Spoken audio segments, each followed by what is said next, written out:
अधिकाधिक समाजावर उपकार जर कोणाचे असतील तर ते संतांचेही म्हटले. आणि जे खरोखर उपकार करतात तेच कोण हे संत आहेत बरं का म्हटले.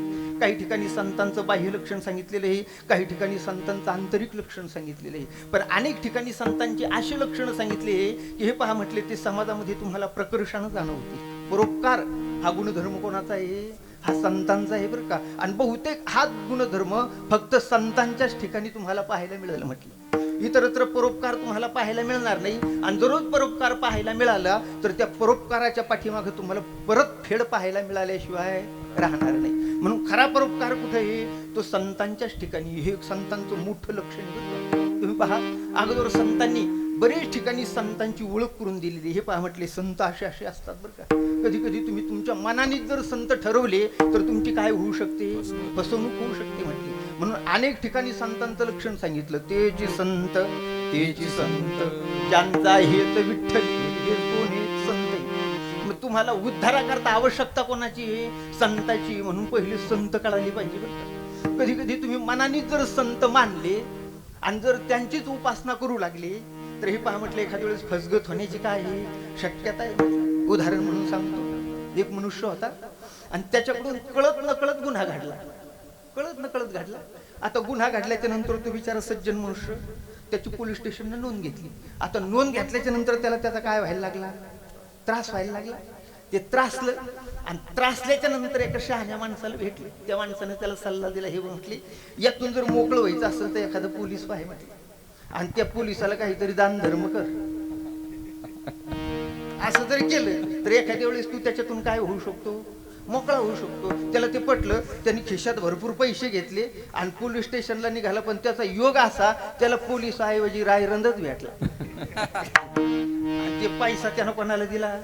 हे पहा म्हटले रायरंदाला दिला. मग आता त्याला जर दिला तर त्याचं काम होईल का? विठ्ठल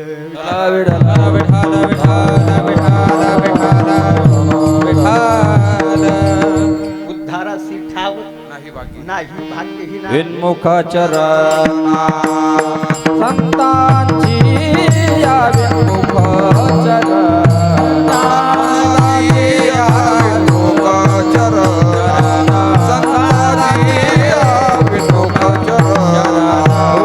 उद्धाराशी ठाव नाही भाग्यहीना. विन्मुखचरणा संतांची या विन्मुखचरणा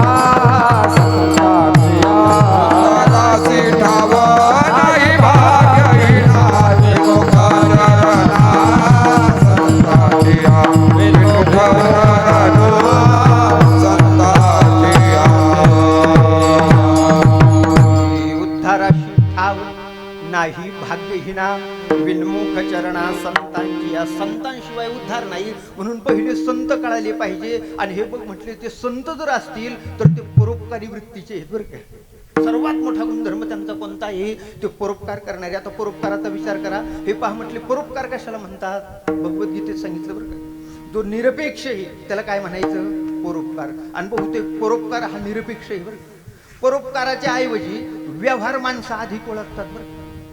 हे पहा म्हटले एखादा परोपकार करतो पण परत फेडीची अपेक्षा नाही त्यालाच परोपकार म्हणतो. एखादा परोपकार करतो पण परत फेडीची अपेक्षा करतो त्याला परोपकार म्हणू नका. त्याला काय म्हणायचं? त्याला सरळ सरळ व्यवहार म्हणायचं. ज्ञानोबाई सांगतात बरं का. यत्तु प्रत्युपकारार्थम फलमुद्दिश्य वा गुणाः यतेच परिक्लिष्टम तद्दानं राजसंस्कृतम. हे पहा म्हटले हा परोपकार. यत्तु प्रत्युपकारार्थम तिथं प्रत्युपकाराची काय आहे? भावना आहे बरं का. परत फेडीची भावना आहे. काहीतरी मिळावं ही अपेक्षा आहे. ही जर अपेक्षा असेल तर त्याला परत परोपकार म्हणता येईल का? खाली ज्ञानोबांनी दृष्टांताची ओव्या सांगितलं. विठ्ठल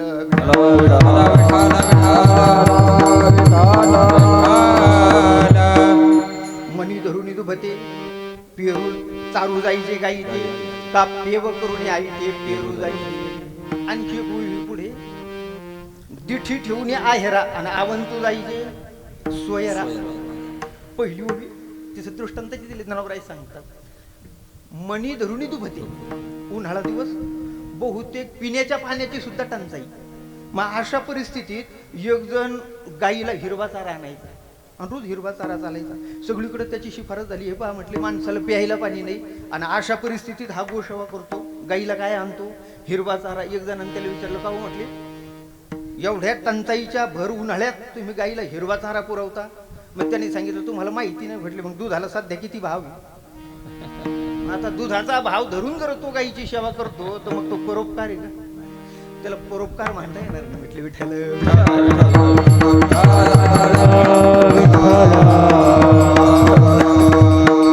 पेव करून आई ते पेरू जाई ते दिठी ठेवून आहेरा आवंतू जायचे पुढची होई होय. दिठी ठेवून एकाकडे लग्न होतं. आता लग्न म्हटल्याच्या नंतर नगल पत्रिका वाटीत होता आणि एका गावात गेला. त्या गावात त्याचे बरेच पाहुणे होते. आता बरेच जरी असले तर काही बिचारे गरीब होते आणि काही श्रीमंत होते. आणि त्याच्या बरोबर एक जण होता. श्रीमंत पाहुण्याला पत्रिका दिल्या आणि काही गरीब राहिले. त्याने सांगितलं म्हटले हे अमुक अमुक पाहुणे राहिले ना आपलेच. त्यानं सांगितलं जाऊ द्या म्हटले, लग्नाला येतील आपलीच बुंदी खाऊन जातील. देऊन देऊन काय द्यायचे ते. श्रीमंताला जर पत्रिका दिली तर किमान 10-5 हजाराचा आहेर आणि दिठी ठेवून आहेरा आणि आवंतू जायचे सोयरा. हे पहा म्हटले हा सगळा व्यवहार आहे बरं काय. याला एक तर व्यवहार म्हणा किंवा फार तर आहेर म्हणा म्हटले. पण परोपकार याच्यापासून फार वेगळा आहे बरं का. परोपकार हा निरपेक्ष आहे. विठ्ठल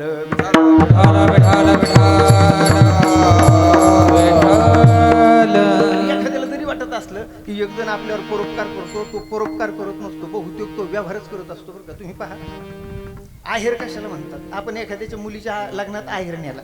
हे पहा 5 हजाराचा नेला. पुढच्या वर्षी आपल्या मुलीचं लग्न हे त्यानं आपल्या मुलीच्या लग्नात किमान 6 हजाराचा का व्हायना पण आहेर आणला पाहिजे. मग अशी जर परिस्थिती असेल तर याला परोपकार म्हणावं का आहेर म्हणावं का व्यवहार म्हणावं. हे पहा म्हटलं याला सरळ सरळ व्यवहार म्हणावं. कधी कधी काही माणसं परोपकारी दिसतात बरं का, पण ते परोपकारी नसतात. ते पक्के व्यवहारी राहतात. ते जे जे करतील हे पहा म्हटले व्यवहाराला अनुसरूनच करतील. पण काही माणसाला त्यातलं अंतर न कळाल्यामुळं कधी कधी ते व्यवहाराला सुद्धा काय समजतात परोपकार बरं का. उदाहरण असा सणासुदीचा काळ होता. नवरात्र सुरू झालेला आणि एक मनुष्य जरा खिन्न होता. आता खिन्न असल्यामुळे त्यांनी पाहिलं हा नाराज दिसतो. म्हटले आपला मित्र आहे आणि अशा आनंदाच्या काळात हा नाराज कसा. त्याने त्याला विचारलं का हो म्हटले काय भानगडी तुम्ही नाराज दिसता. त्याने सांगितलं हो ना हो म्हटले सप्ताह सुरू झाला, वर्गणी द्यायची इच्छा आहे पण खिशातच काय नाही हो म्हटलं. मग त्याने सांगितलं काय हरकत नाही, उसने पाहिजे का, हा द्या म्हटलं. किती देऊ. त्याने सांगितलं द्या इतके इतके 5,000. आता यांनी 5,000 मागितले, त्यांनी 25 दिले. आता 25 दिल्याच्या नंतर बसलेले माणसं म्हणायला लागले हे पाहत यांनी 5च मागितले, यांनी किती दिले 25 दिले. किती परोपकारी. आता परोपकारी परोपकारी त्याचा बोलबाला झाला. पण एका माणसानं त्याला विचारलं का हो म्हटले त्यांनी 5च मागितले आणि तुम्ही 25 दिले. त्यांनी उत्तर दिलं हे पहा म्हटले त्याचे कांदे विकले की मी त्याच्याकडून 50 ऊस नाही घेणारी. मग विचार करा म्हटले हा परोपकारी आहे का व्यवहारी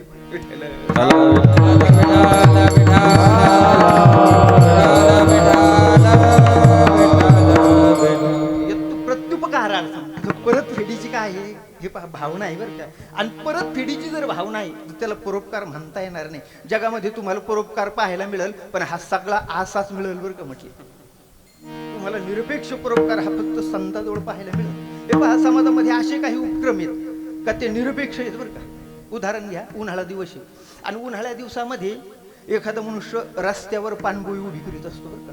बहुतेक पानपोई उभी करणारे मारवाडीच राहतात. पानपोईवरचे नाव वाचत मारवाड्याचीच राहतात बरोबर. आता तो पानपोई उभी करतो. पानपोई उभी केल्याच्या नंतर त्याला एकच अपेक्षा आहे येणाऱ्या माणसानं पाणी प्यावं का त्यानं काही तिथं दानधर्म टाकावा. तशी काही सोय आहे का तिथं. काही सोय नाही बरं का. येणाऱ्या माणसानं यावं भरपूर पाणी प्यावं बस एवढीच अपेक्षा आहे बरं का. याच्या पलीकडे काय अपेक्षा आहे काही द्यावं ही अपेक्षा नाही. पहा निरपेक्ष आहे बरं का. आता निरपेक्ष जरी असला तरी त्याला एक सार्थ अपेक्षा राहते बरं का. तिथं येणाऱ्यानं यावं भरपूर पाणी प्यावं फक्त पाणी पिणं झाल्यावर गास चोरून नेऊ नये एवढीच काय त्याला अपेक्षा आहे. पानपोई सारखा उपक्रम असेल हे पहा म्हटले हा निरपेक्ष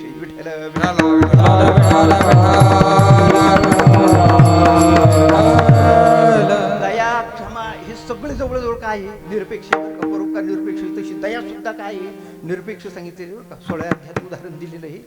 चिखली रुतली एक गाय धडप भाकडना होय तयाची ग्लानी होय काला भला. उदाहरण दिलं तर सुद्धा ग्रहित धारात धरणाचं पाणी पोटात गेलेलं आहे. जनावरं चरण्याकरता गेले. एक गाय तहानली पाणी पिण्याकरता चालली. पाणी पोटात होतं आणि अलीकडे काय होता गाळ होता. तहानलेली असल्यामुळे भरभर भरभर पाण्यात शिरली गाळात फसली. फासल्याच्या नंतर जशी जशी वर यायला प्रयत्न करू लागली तशी तशी ती खाली चालली बरं का. गाळातला प्रसंग येतो. जवळ काही माणसं नांगर हाकीत होते. त्यांनी ते पाहिलं. हे पहा म्हटले गाय खाली चालली बरं का. चांगली माणसं होती, शेतकरी दणकट.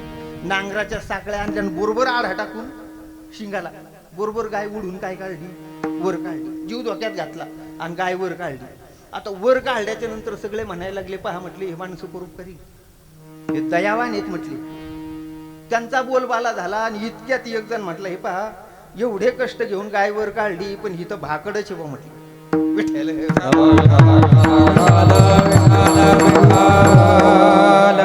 मग आता भाकड याचा अर्थ त्याला तिथं दुधाची अपेक्षा आहे की नाही. मग दुधाच्या अपेक्षेनं जर वर काढली त्याला दया म्हणता येईल का. दया सुद्धा निरपेक्ष आहे आणि परोपकार सुद्धा कसा आहे, निरपेक्ष अशा प्रकारचा आहे. म्हणून समाजामध्ये तुम्हाला निरपेक्ष परोपकार कुठंच पाहायला मिळणार नाही. तो परोपकार कुठे आहे, तो संतांच्या ठिकाणी. हे पहा म्हटले मग आता संतांच्या ठिकाणी परोपकार हे काही हरकत नाही म्हटले. असू द्या, आम्हाला त्याचा परिचय करून द्या. नव्हे नव्हे संतांच्या जगावरती उपकार आहे, संतांनी निरपेक्ष उपकार आहे. पण किती उपकार केलेले ते महाराज अभंगाच्या पहिल्या चरणात सांगतात. काय सांगू आता संतांचे उपकार, काय सांगू आता संतांचे उपकार, काय सांगू आता संतांचे उपकार, काय सांगू आता संतांचे उपकार. काय सांगू आता संतांचे उपकार, काय सांगू आता संतांचे उपकार, काय सांगू आता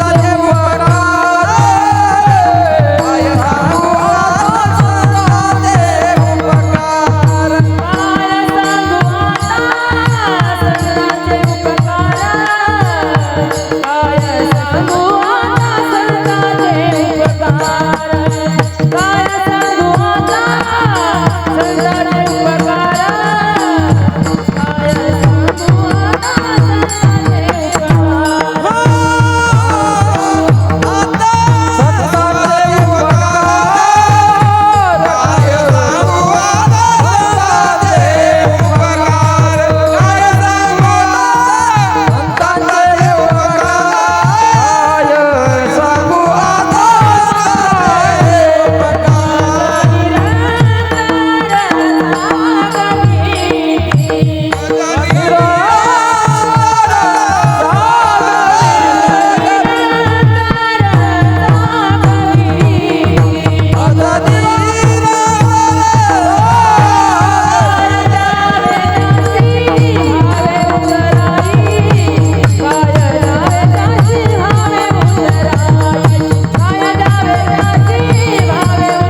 सांगू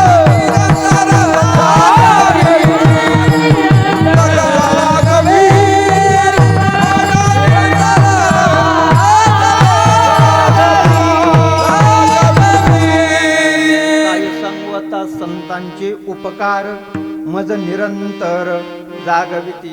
महाराज सांगतात पहा संतांचे अनेक उपकार आहे म्हटले. तुम्ही जर म्हटले सांगा तर हे पहा म्हटले ते संख्यात सांगता येत नाही बरं काय.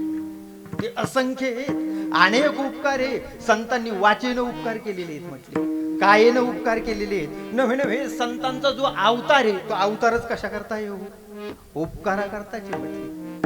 संत वैकुंठातून इथं आले, येथे उपकारासाठी आले, करजा वैकुंठी आले, करजा वैकुंठी आले, करजा वैकुंठी. येथे उपकारासाठी आले, करजा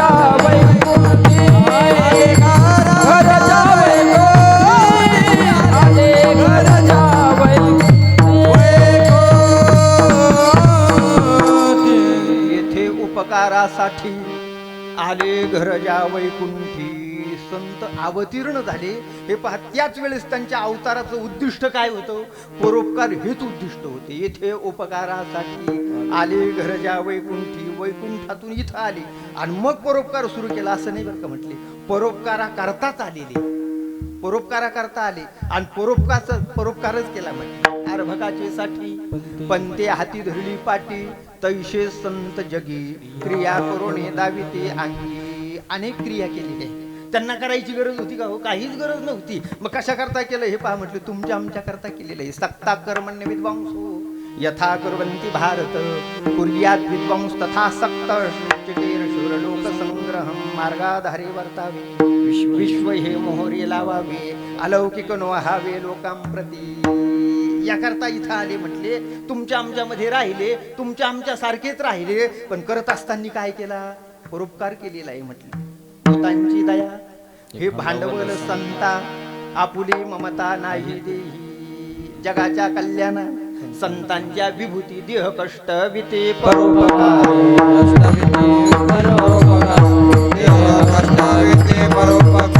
जगाच्या कल्याणा संतांच्या विभूती देह कष्ट व्यते परोपकारे. देह कष्ट व्यते परोपकारे.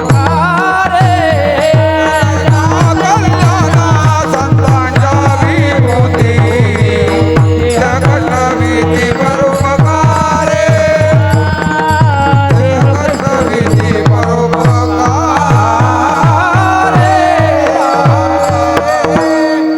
जगाच्या कल्याणा संतांच्या विभूती देह कष्ट विते परोपकारे. जगाच्या कल्याणाकरता अवतीर्ण झाले, परोपकार केला. पण गोष्ट अशी म्हटली, त्यांनी जरी परोपकार केला तरी त्यांचा परोपकार तुमच्या आमच्या ध्यानी म्हणी आला का? तो परोपकार आपल्याला कळाला का? हे पहा म्हटले, त्यांनी जरी परोपकार केला तर आपल्याला काही मागितलं का? काहीच मागितलं नाही म्हटले. आणि जरी त्यांनी परोपकार केला तर परत फेडी करता आपण त्यांना काही दिलं का? काहीच दिलं नाही म्हटले. दिलं तर नाही, पण देता येईल तितका त्रास द्यायला बा म्हटले. कोणत्याही संताचं चरित्र घ्या, त्याच्यात आपल्याला काय पाहायला मिळतो? हे पहा म्हटले, ते आपल्यावर परोपकार करतात, पण समाजातले काही टक्के का होईना माणसं त्यांनाच घुसखोर मानतात.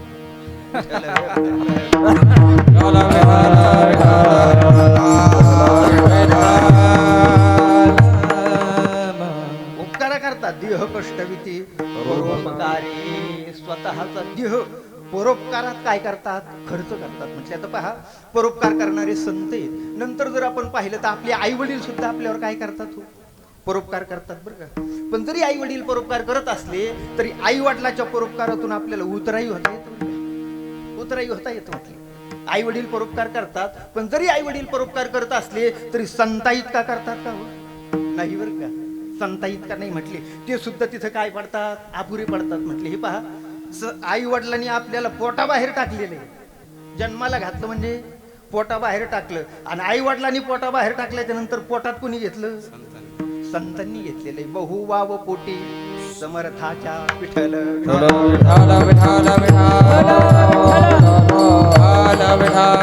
मधुरावानी उठी तुका म्हणे वाव पोटी. कुणी असू द्या, कसाही असू द्या म्हटले. तू जर संताजवळ आला तर कधी संतांनी दूर लोटला का? न पाहि याती गुणाचा विचार भक्त करुणाकर ज्ञानाबाई गुणदोष याती न विचारी काही ठाव दिला पायी आपुलिया.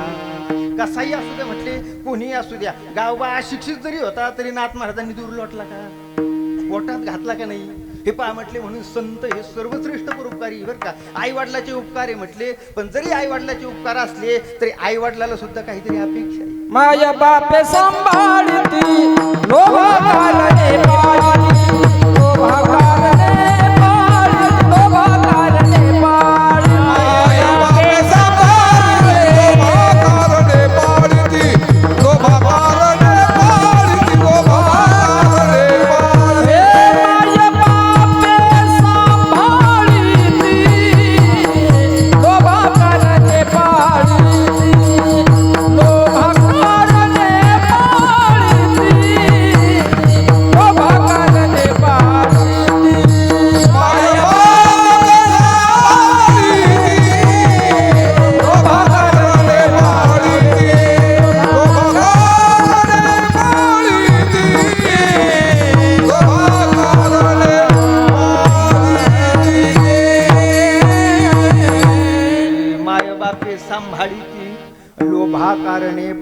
काहीतरी लोभ आहे म्हटले मनात. काय लोभ आहे हे पहा म्हटलं, काही जरी नसला तर किमान म्हातारीपासून सांभाळावं एवढा तर लोभ आहे की नाही हे पहा म्हटले. म्हणून आई वडिलाचे उपकार सुद्धा कसे हे अपुरे आहेत बरं का. माय बापे पिंड पाळीला माया, संत जन्म मरण जाया संत संग. आई बापापेक्षा सुद्धा संतांचे उपकार अधिक हे म्हटले. याच्या पुढे जर आपण पाहिलं ते पहा आपल्यावर काही काही शासनाचे सुद्धा उपकार आहेत बरं. शासनाच्या काही ज्या योजना आहे जवळजवळ उपकार म्हणूनच येतो, उपकार म्हणूनच. पण जरी उपकार म्हणून असल्या तरी तिथे ती सुद्धा अपुरं पडतं बरं. आई बाप अपुरे पडलेले आहेत. कसे अपुरे पडले हे पहा म्हटले. संत परोपकार करतात, सर्वावर करतात, सारखा करतात. आई वडील परोपकार करतील पण सर्वावर सारखा करतील का?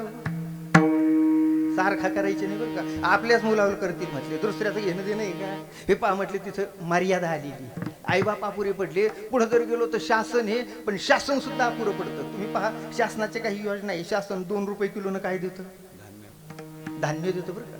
आता 2 रुपयात काय येतं?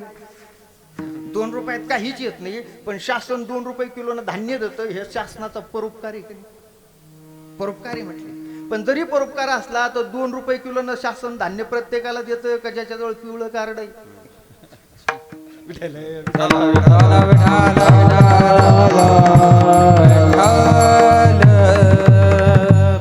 हा आम जनतेला जर सरसगट दिलं असतं तर मग शासन काय होतं हे पहा परोपकारी होतं. पण शासनानं ज्याच्याजवळ कार्ड आहे त्याला दिला, अर्थात तिथं मर्यादा आली की नाही?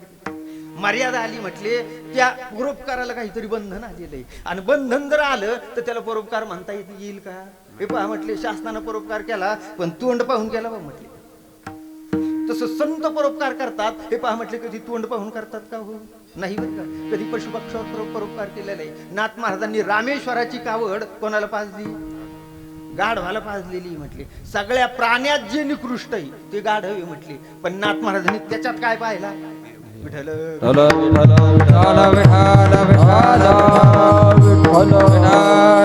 त्या विनय संपन्ने ब्राह्मणे कवी हस्तिनी शुनिचैव स्वपाकेच पंडिता समदर्शिना. हा समदर्शी आहे. आणि हा समदर्शी असल्यामुळं हे पहा म्हटले खरं संतत्व इथे आहे. हे तोंड पाहून दया करणार नाही आणि तोंड पाहून परोपकारही करणार नाही म्हटले. व्यवहारामध्ये आई वडील असतील, तुम्ही आम्ही असेल, नवीन नवे शासन असेल, सगळे परोपकार करताना जरी दिसले तरी ते तोंड पाहून करतील बरं का म्हटले. दया सुद्धा अशीच. संतांनी केलेली जी दया आहे ती सुद्धा हे पहा म्हटले तोंड पाहून केलेली नाही बरं का. आता दया ती आयुषी मधून विठ्ठल पूर्णचंद्रिका जैशी निववितान कडशी साने थोर. ती जर दया करू लागले तर हे पहा म्हटले सगळ्यावर सारखी करतील बरं का. उदाहरण दिलं तिथं पौर्णिमेचा चंद्रही म्हटले. तो चंद्र उगवला, उगवल्याच्या नंतर तो जसा सर्वांना सारखा प्रकाश देतो म्हटले. सारखा प्रकाश देतो का तोंड पाहून देतो हे पहा म्हटले. त्या चंद्रानं कधी असा विचार केला का अमुक अमुक गल्ली म्हटले या गल्लीत गणपती मंदिर आहे आणि बहुतेक सगळा ब्राह्मण समाज आहे. मग ती चतुर्थीचा उपवास करतात, चंद्रोदयाची वाट पाहतात आणि नंतर उपवास सोडतात. या गल्लीला प्रकाश अधिक द्यायचा आणि पलीकडे अमुक अमुक गल्ली म्हटली तिथं प्रकाशच द्यायचा नाही. असं चंद्रानं कधी विचार केला का? चंद्रानं कधीच विचार केलेला नाही. त्याचा स्वभाव जो आहे तो सर्वांकरता आहे, सारखा आहे म्हटले. फक्त प्रकाश देणं हाच त्याचा काय आहे स्वभाव आहे. तसं परोपकार करणं आणि दया करणं हा संतांचा स्वभाव आहे. विठ्ठल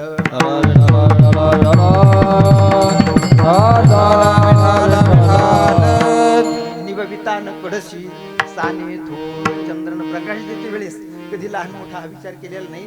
संतांनी परोपकार करते वेळेस कधी लहान मोठा हा विचार केला नाही. दया करणे जे पुत्राशी तेच दासा आणि दासी, तेच दासा आणि दासी, तेच दासा आणि दासी. दया करणे जे पुत्रासी तेज दासा आणि दासी, तेज दासा आणि दासी, तेज दासा आणि दासी. दया करणे जे पुत्राशी तेच दासा आणि दासी, तेच दासा आणि दासी, तेच दासा आणि दासी. दया करणे जे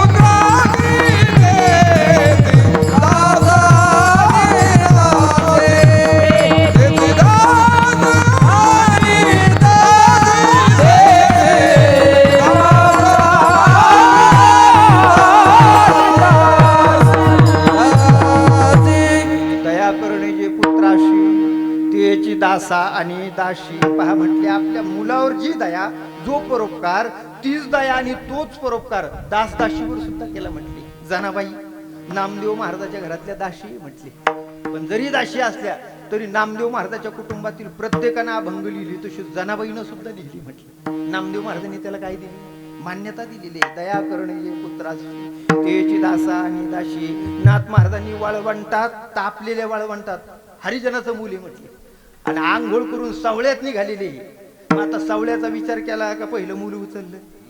तेची दासा आणि दाशी हा संतांचा स्वभाव आहे. म्हणून खरे परोपकारी जर असतील तर ते संत हे म्हटले. पण त्यांचे उपकार सांगता येत नाही बरं का. काय सांगू आता? संतांचे उपकार सांगता येत नाही म्हटले. 1-2 असले 10-5 असले तर यादी करून ठेवली असते आणि ती तुमच्या पुढे वाचून दाखवली असती म्हटले.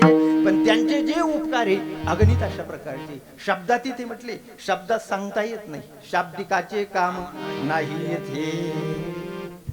बहुदुधड जरी झाली म्हैस गाय तरी होईल काय काम धेनू. शब्दात सांगता येत नाही. म्हणून उपकार किती आहे महाराज सांगतात. काय सांगू आता काय सांगू हे पहा. ज्यावेळेस माणसाचं जवळजवळ डोकं बंदच पडत असतं बुद्धी चालत नाही त्यावेळेस मनुष्य म्हणत असतो काय सांगावं आता. उदाहरण आहे एखाद्या ठिकाणी महापूर आला आणि महापूर आल्याच्या नंतर आपण विचारलं हे पहा म्हटले हे पाणी नेमकं किती असेल हो. ते मनुष्य म्हणत असतो काय सांगावं. एखाद्या ठिकाणी खूप खूप गर्दी झाली आणि ती गर्दी किती असेल तो म्हणत असतो काय सांगावं आता. अर्थात हे पहा ती जी संख्या आहे आपल्या आवाक्या बाहेरची आपल्या बुद्धिमत्तेच्या बाहेरची तशी संतांचे जे उपकार आहे किती हो सांगता येत नाही म्हटले. काय सांगू आता. संतांचे उपकार गोष्ट अशी संतांनी केलेले हे उपकार आहे. पण संतांनी जरी उपकार केले तरी उपकाराची जाणीव कोणी ठेवली हे पहा म्हटले. ज्यांनी ठेवली तो कृतज्ञ आहे बरं का. केलेल्या उपकाराची जाणीव ठेवणारा कृतज्ञ आणि केलेले उपकार विसरणारा त्याला कृतज्ञ म्हटलेले. नवे नवे आपल्यावर एखाद्याने उपकार केलेले ते उपकार एखाद्यानं स्मरणात ठेवले परत फेड झाली नाही काही हरकत नाही म्हटली. पण त्यानं नुसती जाणीव जरी ठेवली तरी तू कोण आहे कृतज्ञ आहे बरं का. पण एखाद्याने एखाद्याचे उपकार घेतले आणि उपकार घेऊन परत फेड तर केली नाहीच नाही पण परत फेड करते वेळेस ती अपकारानं केली त्याला काय म्हणतात कृतज्ञ. उपकार घेतले म्हटले पण परत फेड कशाने केली अपकाराने केलेली. हा कृतज्ञ हा वर्ग सगळ्यात घातक आहे बरं का. पण असा जरी असला तरी संतांनी यांचे सुद्धा उपकार मानलेले आहेत बरं का. तुम्ही पहा गाथ्यामध्ये काही काही अभंग आहे महाराज सांगतात त्रास जरी दिला तरी त्यांनी आमच्यावर काय केलेले उपकार केलेले आहेत म्हटले. आसो आईशे फळफार आम्हा तयाचे उपकार विठ्ठल.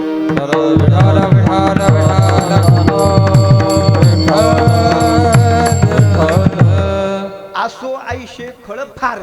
हे दुष्ट किती हे असू द्या म्हटले. मग ते दहशतवादी म्हणू द्या घुसखोर म्हणू द्या काय म्हणायचं ते म्हणू द्या म्हटले. पण त्यांच्या आमच्यावर काय उपकाराची म्हटली ही संतांची वृत्ती आहे बरं का. आम्हा तयाचे उपकार करती पातकाची धुनी मोल न घेता साबणी. ते आमच्या पापाची काय करतात धुनी करतात म्हटली. बरं पाप धुत असताना ते साबणही घेत नाही म्हटले. कशानं धुतात आपल्या जिभेनं धुतात. नव्हे बरं एवढं मोठं काम करतात काही मोल मागतात का हो नाही म्हटले फुकट करतात. मोल न घेता साबणी. संतांनी आशाचे सुद्धा उपकार म्हटले. आसो आईशे खळ फार. समाजात थोडेसे नव्हे नाही म्हटले अधिक असले तरी चालतील बरं का. असो आईशे खळ फार. आता पहिली गोष्ट खळ म्हणजे कोण हो. ज्ञानोबांनी सुद्धा खळा करता प्रार्थना केली बरं का. पासाय धानात जे खळांची व्यंकटी सांडो तया सत्करी मिरती वाढो भूता परस्परे पडो मैत्र जीवांचे. इथं सुद्धा खळ आलेलं आहे. खळ म्हणजे त्याची व्याख्या अगदी सोप्या भाषेत सांगितली जाते. ज्याला दुसऱ्याचं सुख पाहवत नाही आणि दुसऱ्याचं सुख बिघडवण्याकरता जो आपलं सर्वस्व खर्ची घालतो त्याला म्हणायचं खळ.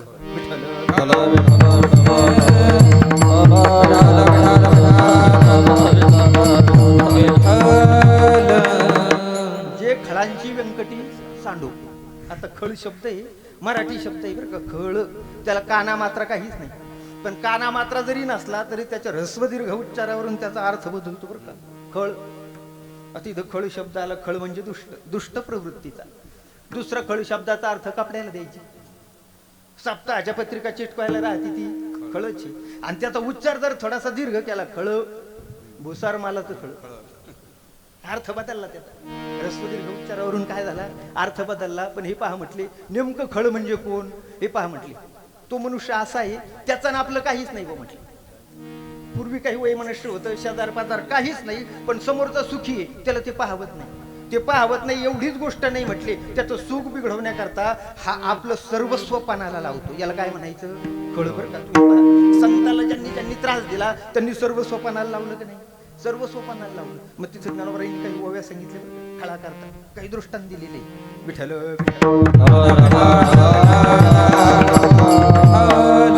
माशीचा दृष्टांत दिला. माशी म्हणजे घरमाशी. हे पहा म्हटले घरमाशी पावसाळा दिवस आषाढात त्या जास्त होता. एक मनुष्य सकाळी झोपेतून उठला, आंघोळ केली, बाहेर गावला जायचं होतं, दूरचा प्रवास. आंघोळ केली त्याला वाटलं दिवसभर जेवण होतं न होतं, 2 घास खाऊन जा. नाश्त्याला बसला. आता नाश्त्याला बसल्याच्या नंतर त्या माशीनं पाहिलं. हे पहा म्हटले एवढ्या सकाळी सकाळी खायला बसला बघा. खाय म्हटले काही हरकत नाही, पण तू जरी खाल्लं तर तुला खाल्लेलं पचू देईल तर माझं नाव माशी नाही म्हटलं. तिनं पैनच टाकली त्याच्याबरोबर. तुका म्हणे अन्न न जिरो दे मासी, तुका म्हणे अन्न जिरो ने दे मासी. हे तुका म्हणे जिरुने निमासी, तुका म्हणे अन्न जिरुने निमासी. तुका म्हणे अन्न जिरो ने दे मासी, तुका म्हणे अन्न जिरो ने दे मासी. तुका म्हणे जिरुने निमासी, तुका म्हणे जिरुने निमासी. आपुलिया ऐसी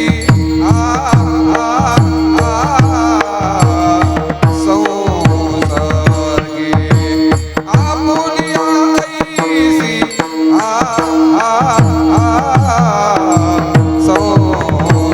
संसर्गे, तैसे खळामुखी न करावे श्रवण, तैसे खळामुखी न करावे श्रवण. आपुलिया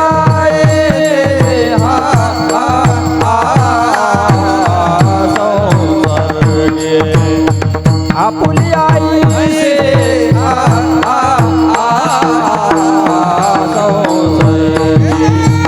ऐसे खळामुखे न करावे श्रवण, ऐसे खळामुखे न करावे श्रवण. तुका म्हणे अन्न जिरोने दी माशी. माशी अन्न पोचू देत नाही म्हटली. आणि नेमकं तो मनुष्य जेवायला बसला, माशीनं पाहिलं हा घास घेतो, इतक्यात माशी त्या घासावर बसली. हे पहा म्हटले आता घासावर बसली, घासाबरोबर ती कुठं जाणार आहे? तोंडात जाणार आहे बरं का. आणि तोंडात गेल्याच्या नंतर तिची पहिली गाठभेट दाताबरोबर आहे. आता तिला माहिती आहे बरं का, दातासमोर कोणाचाच वशिला चालत नाही. चुकून खडा गेला तर त्याची आई काही नाही म्हटली. मग माशीचं कशात काय आहे? पण ती ठरवते. हे पहा म्हटले मेलो तरी हरकत नाही, आपण मेलो तर हरकत नाही, पण यांनी घाई घाई जे अन्न खाल्लं ते याला पचू द्यायचं नाही, उलटी करूनच बाहेर टाकायला लावायचं म्हटले. माशी आपण या ते गिळवी परी पुढीला वांती शिनवी, आयुष्य कश्मला आठवी आचरण जे, असं जे वागणं हे पहा त्याला म्हणायचं खळ. विठ्ठल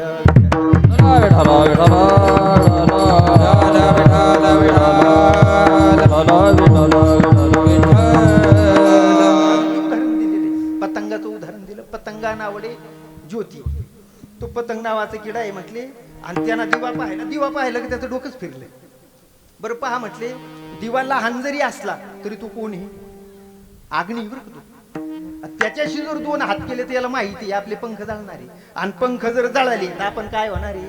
मरणार आहे. तो म्हणतो मेलो तरी हरकत नाही, आपण अंगी जळे नागवी जगाचे डोळे, पतंगू जाई सासळे दिवाचे. आपण मेलो तरी हरकत नाही, पण पहा म्हटले लाईन गेलेली आहे, लाईन गेल्यावर हे दिवा लावून जेवायला बसलेली आहे. मग आपण जर दिवा विझवला तर हे चाच पडतील का नाही? मेलो तरी हरकत नाही म्हटले. असं जे वागणं याला खळ म्हणायचं. महाराज म्हणतात अशा खळाचे सुद्धा आमच्यावर काय आहे? आसू आयुष्य खळ फार आम्हा तयाचे उपकार. नाथ महाराजांच्या अंगावर यवन अंगावरील थुंकला 108 वेळेस थुंकला पण महाराजांनी त्याचा सुद्धा उद्धार केला बरं का. हेच संत आहे विठ्ठल.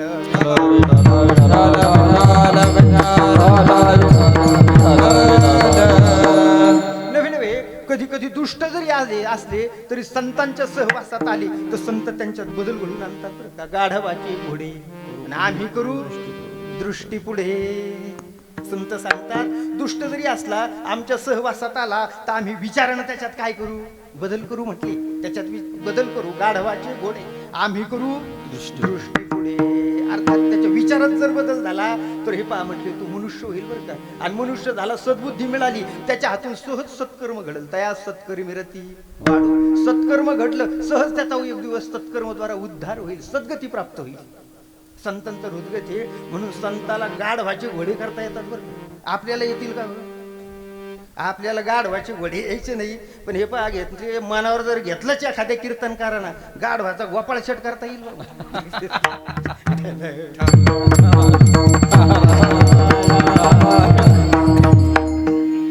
संत बदल करू शकतात म्हटले. नव्हे नव्हे संत जवळ जर आला तर त्याचा उद्धार सुद्धा करू शकतात. म्हणून संत हे परोपकारी. मग त्यांचे उपकार किती सांगायचे हे पहा म्हटले. काय सांगू आता? संतांचे उपकार, त्यांचे अनेक उपकार आहे. नव्हे नव्हे ज्यांनी त्यांच्या उपकाराची जाणीव ठेवली तो कृतज्ञ आहे. आणि काही काही कृतज्ञ नाही म्हटले. काही माणसं असे समोरच्यानं आपल्यावर जर उपकार केले तर त्याचे उपकार मानतच नाही, मानायलाच तयार नाही. कृतज्ञ वर्ग या उपकार घेतो पण उपकार झाले तरी तो उपकार मानत नाही बरं का. नव्हे नव्हे त्यांनी केलेले उपकार मानत तर नाहीच नाही पण आपलेच त्याच्याकडे शिल्लक दाखवित असतो. तुम्हाला एक उदाहरण सांगतो. विठ्ठल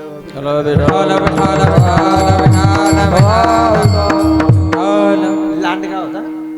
आता लांडगा हा हिंस्र प्राणी. तो लांडगा भुकेला झाला, शिकार मिळाली नाही, खूप खूप भुकेला झाला. आणि भुकेला झाल्याच्या नंतर जशी जशी भुकेची तीव्रता वाढली, व्याकुळ झाला, तसा तसा तो सैरभैर पळायला लागला. किती जरी पळाला पण त्याला शिकार काही मिळायला तयार नाही. आता काय करावं? भुकेला तर झाला, इकडं तिकडं पळाला पण त्याचा योग पळता पळता पळता रस्त्याच्या कडेला त्याला एक मेलेली म्हैस दिसली. आता मेलेली म्हैस दिसली म्हटल्याच्या नंतर त्याला ती पर्वणी सापडली. भरभर भरभर खायला लागला. आता खायला लागला भरभर, भूक जास्त लागलेली होती, खाण्यात गडबड, घाई करू लागला. आणि घाई करता करता घाईनं त्या म्हशीचं एक मोठं हाड त्याच्या नरड्यात गेलं. नरड्यात गेलं तसं ते फसलं. आता फसल्याच्या नंतर खाणं बंद झालं. हळूहळू हळूहळू त्याच्या लक्षात आलं श्वास सुद्धा काय होऊ लागला, बंद होऊ लागला बरं का. आता हे हाड काढलं पाहिजे पण स्वतः काढताय ना. इकडं तिकडं पाहिलं कोणीच नव्हतं. काय करावं? वर पाहिलं तर आकाशातून करकुंजाचा थवा चाललेला होता. मग आता काय करावं? कसा तरी आरडायला लागला, बोबडं बोलायला लागला. थवा चाललेला होता. खाली उतरा म्हटले. एका करकुंजीनं पाहिलं बरं का. पाहिल्याच्या नंतर तिच्या लक्षात आलं बा कोणीतरी म्हटले अडचणीचे बरं का, आपल्याला आवाज देतो. ती बिचारी उतरली. उतरल्याच्या नंतर यानं सांगितलं हे बघ म्हटले अक्का माझ्या नरड्यात काय गुतलं? हाड गुतलं बरं का म्हटले. एवढं काढ. आता तिनं सांगितलं दादा मी काय डॉक्टर आहे का, मला कसं काढता येईल? त्यानं सांगितलं हे बघ म्हटले अक्का मी तुलाच का बोलावलं, तू करकुंजी म्हटली. सगळ्या प्राण्यात तुझी मान काय आहे? लांब आहे. आणि मानेपेक्षा तूच तुझी काय आहे? मोठी बरं का, टोकदारी म्हटली. तू असं कर, मी आ करतो. माझ्या जबड्यात तू काय घालायची? मान घालायची. आणि मान घालून चोचीनं फसलेला हार बाहेर काढायचं. तिला पटलं बरं किती बरोबर आहे म्हटले, काढू शकते मी. आ कर म्हटले. त्यांनी आ केलं. हिनं बिचारीनं त्याच्या जबड्यात मान घातली आणि चोचीनं बरोबर ते हाड काढलं, टाकून दिलं आणि उडायच्या तयारीत. आता उडायच्या तयारीत असल्यामुळे यानं थांबवलं. आता याला वाटलं हिची आपल्यावर काय झाली, पण याला ते मानायचे नव्हते ना. यानं सांगितलं अक्का थांब, हे बघ तुला असं वाटत असेल का तुझे माझ्यावर काय झाली, उपकार झाली, अशातला काही प्रकार नाही बरं का म्हटले. ऐक म्हटले मी काय सांगतो ती, तुझे माझ्यावर उपकार झाले नाही, उलट माझेच तुझ्यावर झालेली. तिनं विचारलं कसे काय? हे बघ म्हटले मी कोण आहे? लांडगा आहे म्हटले मी. माझं नाव जरी ऐकलं तरी बऱ्याच प्राण्याला घाम सुटतो. लांडगा आहे म्हटले मी. बघ म्हटले मी आ केल्याच्या नंतर तू आपण होऊन माझ्या जबड्यात काय घातली? मान घातली म्हटले. मग आता तू माझ्या जबड्यात आपण होऊन मान घातली तरी मी तुला काहीच केलं नाही. बोल म्हटले कोणाचे उपकार कोणावर?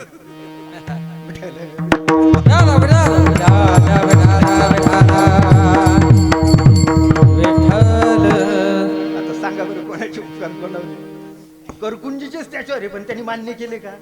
मान्य केलेलं नाही. हा कृतज्ञ वर्ग आहे बरं का विठ्ठल.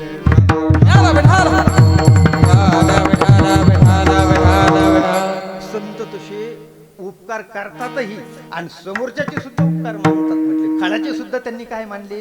उपकार मानलेले. म्हणून खरे परोपकारी जर असतील तर ते संतही म्हटले. काय सांगू आता संतांचे उपकार. बरं म्हटले महाराज फार नाही सांगता आले, एखादं सांगा ना. महाराज म्हणतात नक्कीच. प्रकर्षानं मला जो संतांचा उपकार जाणवला तो उपकार म्हणजे मद निरंतर जागविती. मला त्यांनी काय केलेलं आहे? जाग केलेलं आहे. म्हटले कशातून जाग केलं? झोपेतून का? झोपेतून नाही. म्हटले झोप ही नैसर्गिक आहे. शरीर थकलं का त्या माणसाला काय येत असते? सहजच झोप येत असते. झोप परिपूर्ण झाली, शरीराला पुरेपूर झोप मिळाली का नंतर त्याला सहजच काय येत असते? जाग येत असते. व ते झोपेतून जाग करण्याची काय नाही, फारशी आवश्यकता नाही बरं का म्हटले. पण तरी सुद्धा एखादा मनुष्य फारच जर झोपाळू असला तर त्याला जागा करता येतं गो म्हटले. तर कधी कधी प्रकार असा होतो, काही माणसं झोपलेली जर असली तर आवाज दिला का जागे होतात. पण एखादा झोपलेला नसतो, त्यानं झोपेचं सोंग केलेलं राहतं. हे पहा म्हटले, सोंग केलेला जर असला, आवाज दिल्यावर जागा व्हायचा नाही, ढोल वाजवले तरी जागा व्हायचा नाही गो म्हटले. अर्थात त्यानं काय केलेलं आहे? सोंग केलेलं आहे. पण एखादा मनुष्य झोपलेला आहे म्हटले, आवाज जर दिला तर लगेच काय होऊ शकतो? कीर्तनात एखाद्याला सहज डोळा लागला, पण कीर्तनकाराने विठ्ठल विठ्ठल घेतला ना, आवाज झाला का जागा होतो का? विठ्ठल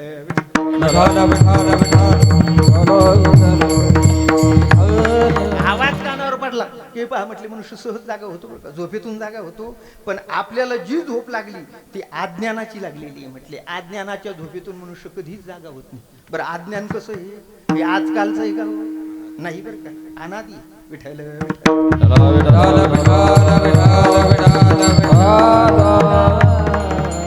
अविद्येची अनिदा विश्व स्वप्नाचा हा धांदा भोगी तो होतो प्रबुद्धा अनादी. कधीपासून मागं लागलं हे पहा म्हटले. हे काल परवाचं नाही बरं का, अनादी आहे. आणि अनादी असल्यामुळं गडद हे म्हटले. याची जी झोप आहे ती गडद अशा प्रकारची, मनुष्य तिच्यातून जागा होऊ शकतो का? होऊ शकत नाही म्हटले. म्हणून त्यातून जर जागा कुणी केला असेल तर ते ठिकठिकाणी साधू संतांनी केलेलं आहे बरं का. काकड्याच्या अभंग पहा तुम्ही, कोणता अभंग घ्या, जागृती बऱ्याची. उठा जागे वारे आता,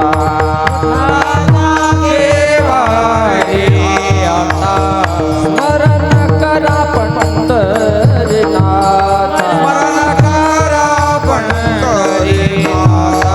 भावे चरणी ठेवा माता, सुखवा व्यथा जन्माचा,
पंढरीनाथा, भावे चरणी ठेवा माथा चुकवा व्यथा जन्माच्या धनदारा पुत्र जन बंधू सोयरे पिशोन सर्व हे मिथ्या जाणून शरणरी गा देवाशी. संतांनी जाग केलं हे पहा म्हटले झोपीतून नाही बरं का, अज्ञानाच्या झोपीतून जाग केलेले. अर्थात आपली जी भारतीय संस्कृती तमसोमा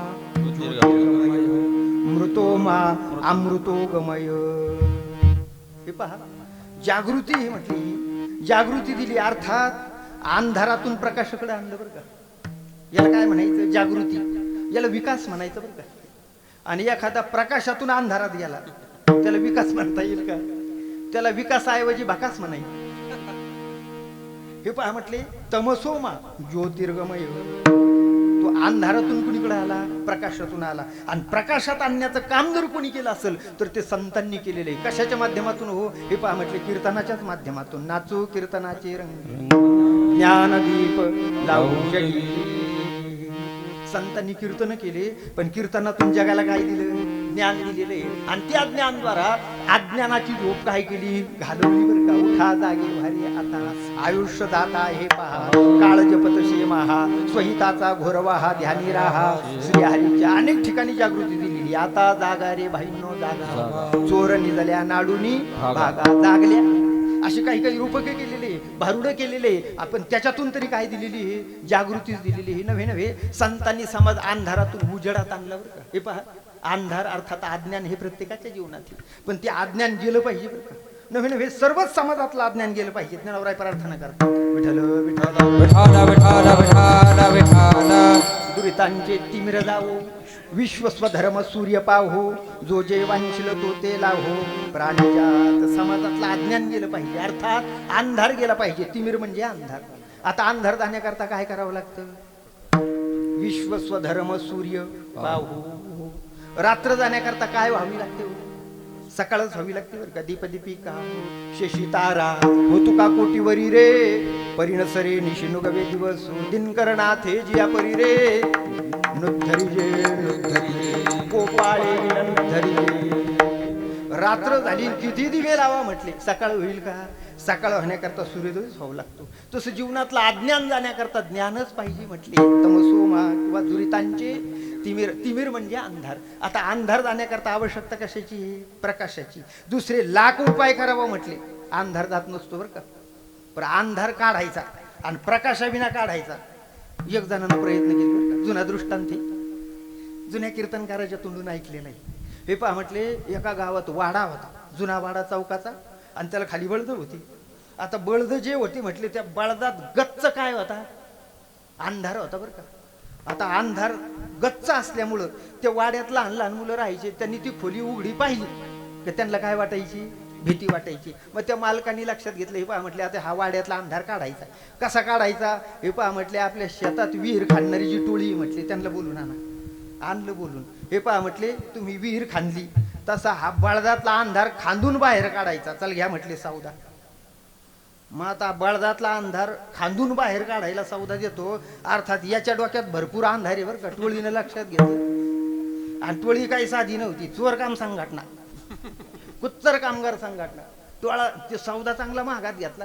आता सौदा महागात घेतला आणि कामाला लागून जवळजवळ 15 दिवस झाले, पण गमेल भरता अंधार काय बाहेर आला नाही. आता काय करावं, मालक म्हणायचं काय हो म्हटले 15 दिवस झाले अजून थोडा सुद्धा अंधार बाहेर आला नाही. त्यांनी सांगितलं म्हटले मालक वाडा कोणी बांधलेला आहे, त्यांनी सांगितलं आमच्या पंजाना. अहो 4-5 पिढ्याचा वाडा आहे म्हटले. मग अंधार काय साधा आहे का, 4-5 पिढ्याचा अंधार आहे म्हटले. हा खांदायला जड चालला ना, आतमध्ये जायचे म्हटले आणि दाटूनच पहारी आदळायचे, टिकाव आदळायचे, कन्हायचे, कुथायचे. पण अंधार काय बाहेर निघाना बा म्हटले. काय करावं, अहो महिना 1.5 महिना झाला म्हटले अंधार तर काय बाहेर निघाना, पण सौद्याचे पैसे वाढायला लागले बघ हळूहळू. काय करावं, पण असं करता करता एक दिवस ही आतमध्ये गेली म्हटली बळदात. टिकाव आदळायला लागले, पहार आदळायला लागले. आणि नेमकं त्याच दिवशी त्या पाहुण्याकडे एक पाहुणा मुक्कामी आला. आता मुक्कामी आला, वाड्यात झोपला आणि झोपल्याच्या नंतर झोपीत त्याला खालून आवाज आला. हे पहा म्हटले खाली काय वाजतं हो. मग त्या पाहुण्यानं सांगितलं म्हटले खाली बळद हे ना आम्ही अंधार खांदायला सौदा दिलेला आहे. मग त्यांनी लक्षात घेतलं म्हटले अंधार खांदायला कुठं सौदा देत असते का, कशाला दिला. अहो म्हटले लहान लहान मुलं भ्यायचे त्या अंधाराला, आम्हाला खांदूनच काढायचा. आणि मग नेमकं तो पाहुणा होता वायरमन. त्याने सांगितलं मग तो काय खांदून काढावं लागत असतो का? तुम्हाला अंधारात जर घालायचं ना म्हटले, एक 5-50 रुपयाचा लाईट आणा आणि वायर आणा म्हटले. त्याने बोर्डातून वायर बरोबर बळदात नेलं, सगळा उजेड झाला म्हटले. खांदून निघत असतो का अंधार? खांदून निघत नसतो म्हटले. हे सगळे कामगार धरले गेले, पण अंधार गेला त्याच्यातला. कशाने गेला हो? सूर्योदयानं प्रकाश होतो तसा हे पहा म्हटले, प्रकाशानंच अंधार जातो. विठाला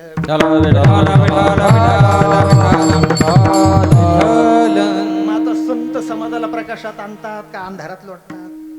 हे पहा, संत खऱ्या अर्थानं समाजाला प्रकाशात आणतात बरं का.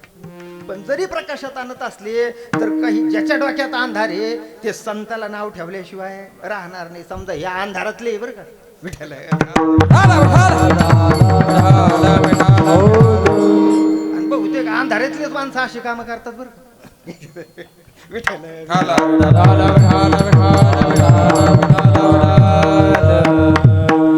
संतांची प्रार्थना आहे, दुरितांचे तिमेरा जावो. किंवा संत जर जाग करत असतील तर हे पहा म्हटले ते अज्ञानातून जाग करतात. मद निरंतर जागविती हा संतांचा सगळ्यात मोठा आमच्यावर काय आहे उपकार आहे म्हटले.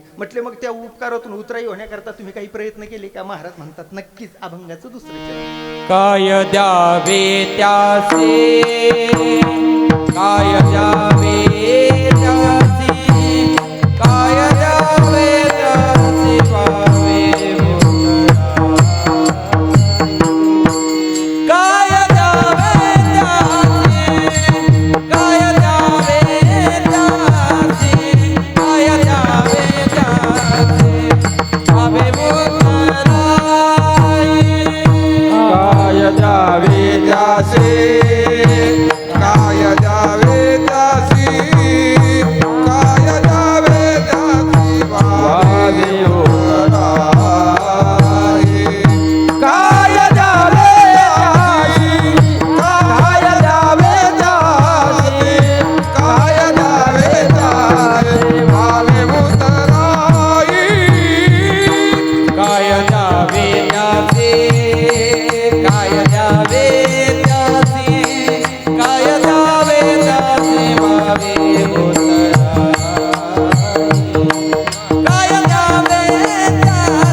हा पायी जीव थोडा.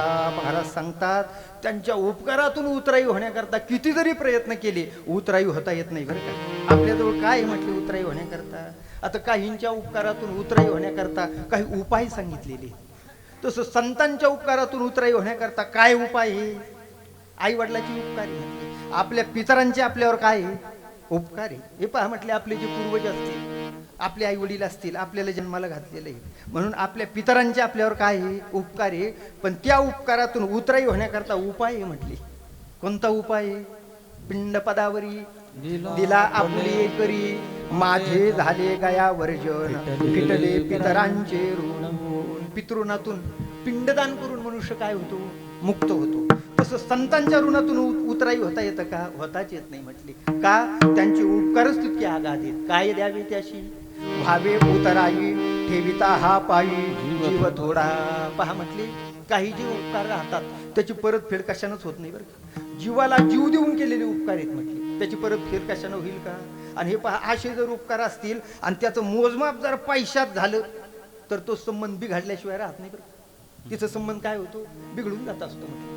म्हणून संतांचे उपकार हे अनमोल उपकार आहे म्हटले, आगाध उपकार आहे, आचाट उपकार आहे म्हटले. त्याचं मोजमाप कशानंच होणार नाही, त्यातून आपल्याला उत्तराई कशानंच होता येणार नाही. हा एक हे म्हटली. पण त्यांनी जो मार्ग दाखवला त्या मार्गाने जर आपण चाललो तर कदाचित आपण काही अंश का होईना पण त्या उपकारातून काय होऊ? उतराई हो बरं का. शुद्धाचार्य आहे संतांचे लागतचे धन नाही मीत, लागतचे धन ओ नाही मीत लागताचे धन. शुद्धचर्या हे संतांचे पूजन, शुद्धचर्या हे संतांचे पूजन, लागतचे धन नाही मीत, लागतचे धन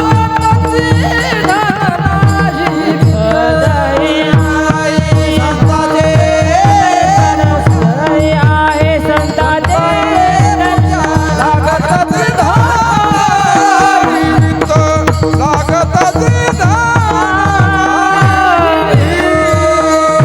मीत. शुद्धचर्या हे संतांचे पूजन, लागतचे धन नाही वित्त. पहा म्हटले त्याच्याकरता काही फार मोठा खर्च आहे का? काही नाही बा म्हटले. फक्त आपण सदाचारानं वागावं एवढी संताला काय आहे? अपेक्षा आहे म्हटले. आपण जर सदाचारानं वागलो तर समाजात सदाचार काय होईल? हो प्रस्थापित होईल बरं का म्हटले. ही संतांची अपेक्षा आहे. असं जर आपण सदाचारानं राहिलो, सदाचारानं वागलो तर काही अंश का होईना आपल्याला संतांच्या उपकारातून काय होता येईल? उतराई होता येईल म्हटले. नसता आपण जीव जरी पायावर ठेवला तरी त्यांच्या उपकाराची किंमत आपल्याजवळ नाही बरं का. काय द्यावी त्याशी? भावे उतराई ठेविता हा पायी, जीव थोडा. होताच येत नाही म्हटले. नव्हे नव्हे अहो ते संत सहज जरी बोलले तरी त्यांच्या सहज बोलण्यातून आम्हाला सहज बोलणे हीच उपदेश. सहज बोलणे हीच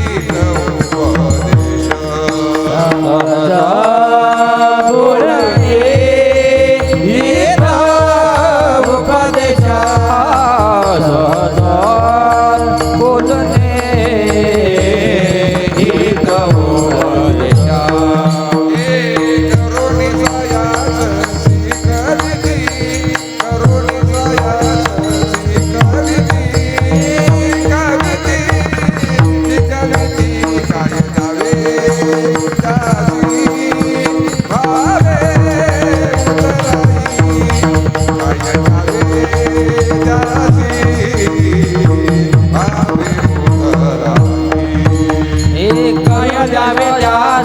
शिकविते काय देशायास शिकविते हो शिकविते सविते काय जावे त्यासी वाहे उतराये काय जावे वाहे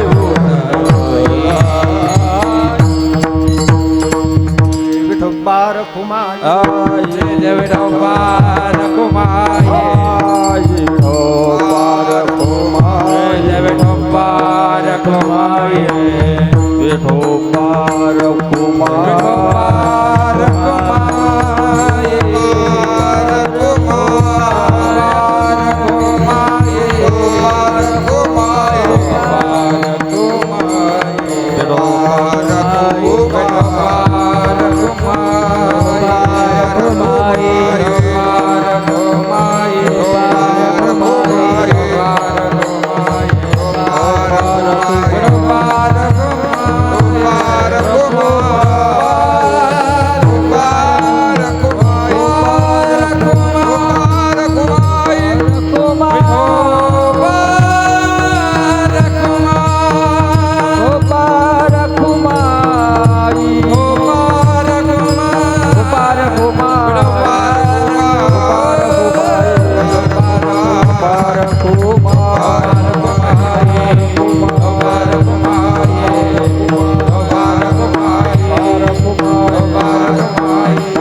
हित उपदेश करुणे सायास शिकविती. महाराज सांगतात पहा, ते संत सहज जरी बोलले तरी हिताचा उपदेश मिळतो बरं का. नव्हे नव्हे हिताचा उपदेश ते आम्हाला देतात बरं का. आता तरी पुढे हाची उपदेश नका करू नाश आयुष्याचा. पहा म्हटले उपदेश करण्याचा अधिकार कोणाला येऊ? वेद शास्त्र आणि संत यांना खऱ्या अर्थानं काय आहे? उपदेश करण्याचा अधिकार आहे. तुम्हा आम्हाला अधिकार आहे का? अधिकार नाही. पण अधिकार जरी नसला तर आपण उपदेश केल्याशिवाय राहत नाही. नाही संत चिन्हे उमटली अंगी उपदेशा लागी पात्र झाला. उपदेश करण्याची योग्यता जरी नसली तरी उपदेश केल्याशिवाय राहत नाही म्हटले. मग आशाने जरी उपदेश केला तर त्याचा उपदेश फलद्रूप होतो का? होत नाही बरं का. मग खरा उपदेश कोणाचा फलद्रूप होतो? तो संतांचाच होत असतो म्हटले. म्हणून संत सहज जरी बोलले तरी त्यातून हिताचाच उपदेश करतो बरं का. हित देवनी वाढविती नाही श्रुती परवती माऊली जगा अहितापासून काढी. हित देवनी वाढविती नाही श्रुती परवती माऊली जगा त्याची माझे हित करीती सकळ जेणे हा गोपाळ कृपा करी. वेद हिताचा उपदेश करतो, देवही हिताचा उपदेश करतो, शास्त्रही हिताचाच उपदेश करतात आणि नवे नवे संत सुद्धा हिताचाच उपदेश करतात म्हटले. मज निरंतर जागविती नवे नवे सहज बोलणे हित उपदेश करुणी सायास शिकविती. येणं प्रयत्न करतात पण आम्हाला ते काय देतात? शिक्षण देतात म्हटले. नवे नवे शिकून मोठं करतात. तुम्ही पहा, पहिल्या चरणात जागविती, आता तिसऱ्या चरणात शिकविती. अगोदर जाग केलं आणि तिसऱ्या चरणात आता शिकवलं बरं का. करुणे सायास शिकविती. जरी एखाद्याला काही येत नसलं तरी संत फार फार प्रयत्न करतात बरं का. आणि प्रयत्न करून त्याला शिकवतातच. उदाहरण, एका गुरुजीकडं एक विद्यार्थी होता गीतेची संहिता घ्यायकरता. आता गीता हा विषय तसा संस्कृत संहिता घ्यायची. संहिता घेतली पण त्याची जी भाषा होती ती मुळातच कशी होती? गावंढळ, खेड्यातलं मनुष्य, गावंढळ भाषा. साधारण जरी शब्द संस्कृतयुक्त असला तर त्याचा उच्चार त्याला करता येत नव्हता. मग आता उच्चार करता येत नव्हता पण उच्चार केल्याशिवाय राहतच नव्हता. त्याला ब्राह्मण म्हणायला लावला, तो ब्राह्मण म्हणत नव्हता, बामणच म्हणायचा. काय करावं म्हटले. आता त्या गुरुजीला प्रश्न पडला, याला जर ब्राह्मण म्हणता येत नाही तर याला गीता कशी शिकवायची? या गीतेचे उच्चार कसे काय अवगत होते? काय करावं? याला ब्राह्मण म्हणता येत नाही. हे पहा म्हटले, अगोदर याला ब्राह्मणच म्हणायला लावायचं. करुणे सायास शिकविती. गुरुजीनं मनावर घेतलं. हे बघ म्हटले, इकडे तुझ्या घरी कोण कोण येत नाही? त्यानं सांगितलं, आई हे, वडील हे, आजा आजी हे, अमुखी तमुखी. बरं म्हटले, तुमच्या घरी जनावरं किती घे? त्याने सांगितलं, जनावरं काहीच नाही बा म्हटले, फक्त एक घोडं आहे, कामाचं आहे म्हटले तेच आपले. बरं म्हटले, जनावराला चारा देता तुम्ही कशात देता? त्यानं सांगितलं, दावणीत. मग आता घोड्याला जर हरभरे द्यायचे असले तर कशात देतात रे? त्याने सांगितलं, तोंडाला तोबरा दिला जातो. मग तुला तोबरा म्हणता येतो का? त्याने सांगितलं. आणि मग म्हण बरं म्हटले. तो म्हटला, तोबरा. तोबरा बरं म्हटले, आता एक कर, मी सांगतो तसं म्हण. तोबरा म्हण. तो म्हटला, तोबरा म्हण म्हटले. त्याला चिटकून लागून म्हण. तोबरा म्हण, तोबरा म्हण, तोबरा म्हण. तोबरा म्हण म्हणता म्हणता म्हणता तो काय म्हणायला लागला? तोबरा म्हण, तोबरा म्हण, तोबरा म्हण. करुणे सायास शिकविती. विठ्ठल विठ्ठल विठ्ठल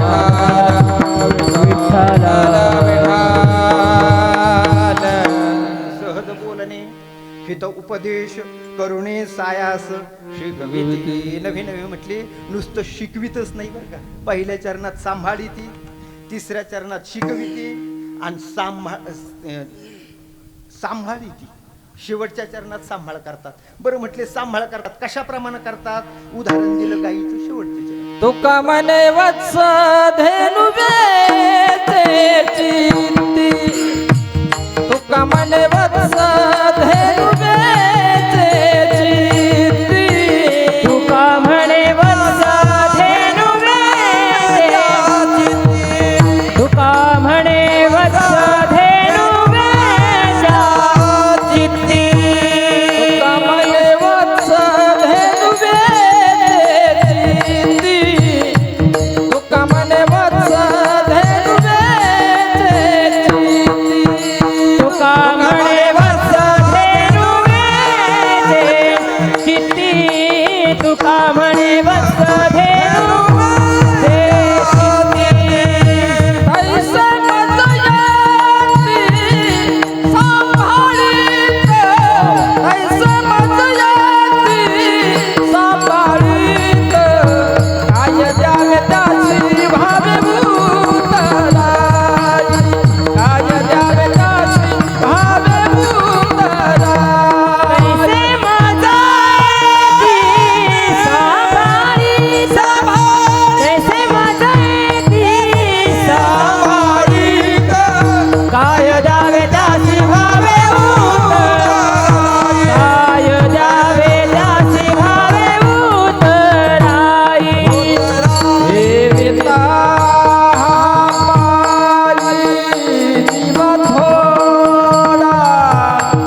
तैशे मज येते सांभाळून. पहा म्हटले जशी एखादी गाय सर्वतोपरी आपल्या वासराचा सांभाळ करते, एखादी आई सर्वतोपरी आपल्या मुलाचा सांभाळ करते, तसे संत सर्वतोपरी समाजाचा सांभाळ करतात बरं का. तैशे मज येते सांभाळीत. पहिल्या चरणात जागविती, तिसऱ्या चरणात शिकविती आणि शेवटच्या चरणात सांभाळीती. पण असे संत जरी सगळ्याला सांभाळीत असले तरी बरेच माणसं संताविषयी अपशब्द बोलल्याशिवाय राहत नाही. आज तसा आपला पहिला दिवस आहे. पहिल्या दिवशी नामपराभंग घ्यायला पाहिजे, पण सध्या या आठवडाभरात काही अधर्मी माणसांनी संताविषयी वातावरण अस्थिर केलेलं आहे. म्हणून मुद्दाम संतपर घेतला बरं का. संतपर घेतला. आता बरंच बोलायचं होतं पण पुढं महाराज बसले. अधिक बोलता येत नाही, बोलण्या इतकं आपलं वयही नाही. पण तरी सुद्धा हे पहा, जिथं देश, देव, देश, धर्म, संत, ग्रंथ यांच्यावर जर कोणी टीका करीत असेल तर आपण प्रत्युत्तर दिलं पाहिजे की नाही. तुका म्हणे खळ फजित करावे सकळ. म्हणून आता येणारे प्रत्येक कीर्तनकार या विषयावर बोलणार आहे. म्हणून देव, देश आणि धर्म याकरता सगळा तरुण वर्ग एकवटलेला आहे बरं का. आपल्या गावात सुद्धा हिंदू संमेलन पार पडलेलं आहे. गावोगाव अशा प्रकारचे हिंदू संमेलन होतात आणि जवळजवळ आता सगळा समाज देव, देश, धर्माकरता कसा झालेला आहे, जागृत झालेला आहे. आणि हेच काम संतांनी केलेलं आहे. हेच आम्हा करणे काम बीज वाढवावे नाम. आपला जो संकल्पित वेळ तो जवळजवळ पूर्ण झालेला आहे बरं का. आपलं गाव ही संत भूमी, ब्रह्मीभूत मोठे बाबा, ब्रह्मीभूत लहाने बाबा होऊन गेलेले आहे. अनेक विद्वत रत्न अर्थात ब्राह्मण मंडळी सुद्धा होऊन गेलेली.